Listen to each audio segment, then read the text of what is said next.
متاسفانه اینا را زندان کردند و حالا که شنیده که هم خانم مهرنگ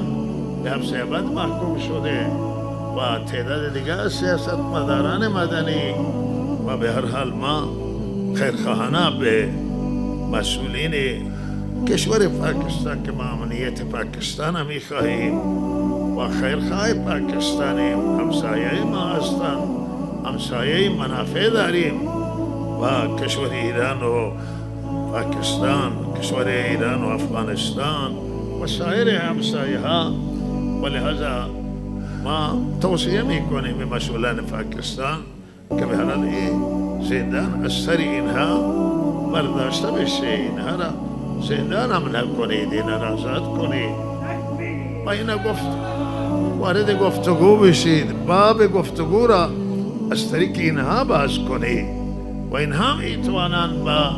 کسانی که بالاخره سلاح می جنگن میتونه اینا به اونها سرگذار باشه و به هر حال گفتگو بهترین راه نجات و بهترین راه حل و به هر حال گفتگو را پیشنهاد میکنیم و مذاکره را و حرف یکدیگر را بشنوید، این بهترین راه